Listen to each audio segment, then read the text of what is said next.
نو موعظه یا وعظ دا داسې څیزونه بیانول چې په هغې سره زړه چې کوم دی نرم شي.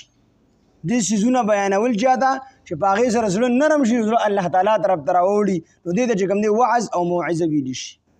او په دې معنی سره دا قرآن چې کوم دی دا وعظ دی، ځکه ځای په ځای باندې قرآن داسې الفاظ ذکر کړي دي او داسې دغه ذکر کړي دي آیاتونه چې په هغې سره زړه چې کوم دی نرمیږي.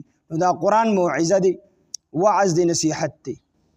نو په دې آیات کې د قرآن 4 خصوصیات ذکر کړي دي. لومبنې جاءتکم موعظة، هر کله چې راغلی تاسو ته موعظة نصیحت، نو دا د قرآن خصوصیت دی. دویم وشفاء لما فی الصدور، او دا شفا و دا قرآن د هغې مرضونو کوم چې په سینو کې وو. نو دلته کې حسن بصري رحمت الله علیه فرمایي چې د دې آیات نه معلومیږي چې دا قرآن دا د مرضونو چې کوم مرضونه په زړه کې یعنې روحاني مرضونه د هغې علاج دی، او د جسماني مرضونو علاج دا قرآن نه دی. حسن بصري رحمت الله علیه فرمایي. خو نور مفسرین فرمایي چې دا قرآن څنګه د روحاني مرضونو دپاره علاج دی. زړه کې چې کومې بیماری دي، بغض دی، حسد دی، کینه ده، او دغه رنګې څومره بیماری، تکبر دی، غرور دی، کوم څیزونه چې د زړه سره متعلق دي، په زړه کې چې کومې بیماری روحاني دي، نو څنګه چې دا قرآن د هغې دپاره علاج دی، دقه شان دی دا قرآن د جسماني بیمارو دپاره هم علاج دی. عبدالله بن عمر بن عاص رضی الله عنه دی یو پیره د ملګرو سره داسې وتی دی او ملګري ورسره دي، او دی داسې په یو کلي تېرېدل، هغه کلي والا د دې مېلمستیا ونه کړله. چې مېلمستۍ ونه کړه نو په هغه کلي کې یو کس مار اوټي شو. نو چې مار اوټي شو نو عبدالله بن عمر بن عاص رضی الله عنه راغی، ورته ویل تاسو کې څوک دمګري شته دي چې په موږ باندې دم ور واچي؟ نو عبدالله بن عمر بن عاص رضی الله عنه او زه دمګري یم، خو زه ګورې پرېږدمونه نه اچوم، زه پیسې علم د دې دم. نو هغه ورته ویل څه به اخلي؟ بس زه پیسې اخلم، هسې دله دم نه کوم. نو هغه مخامخ یو د ګډو یو کنډک سرېدو، هغه ورته ویل دغه ګډې به دله چې کوم دی درکو، خو زموږ دا کس دم که. نو عبدالله بن عمر بن عاص رضی الله عنه چې کوم دی دغه کس دم کو، هغه ټیک شو، الله پاک ټیک کو. او دا هغه ګډو کنډک هغه چې کوم دی عبدالله بن عمر بن عاص رضی الله عنه ته حواله کو.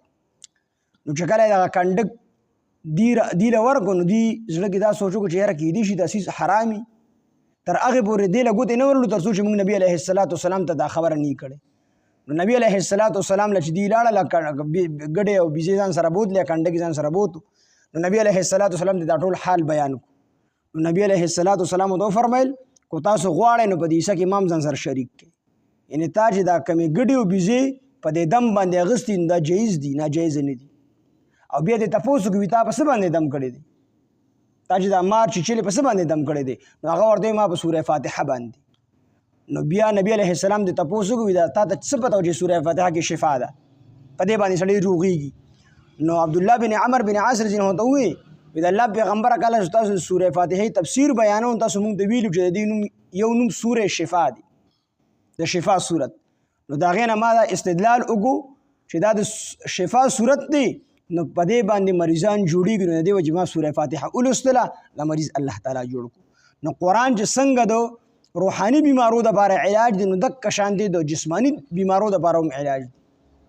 او مولانا شفري تانوي رحمه الله چې کوم دی کتاب هم لیکلی دی، د دې خاص آیاتونه هغې راغونډ کړي دي د کم مرض دپاره چې دي، هغه د غونډ کتاب اعمال قرآني دا مولانا شفري تانوي رحمه الله لیکلی. دا چې نورو علماو بېل کتابونه لیکلي دي. نو قرآن چې څنګه د زړونو دپاره علاج دی، نو دقه شان د جسماني نورو بیمارو دپاره هم علاج دی. نو یو صفت دا دی چې موعظة من ربکم، دا نصیحت دی ستاسو د رب د طرف نه. دویم خصوصیت دا دی چې وشفاء لما فی الصدور، او دا شفا د هغې بیمارو کومې بیماری چې په سینو او زړونو کې وي. او دریم وهدن، دا قرآن هدایت دی، ورحمت، او دا قرآن رحمت دی. د څلورم خصوصیت دی للمؤمنین، د مؤمنانو دپاره.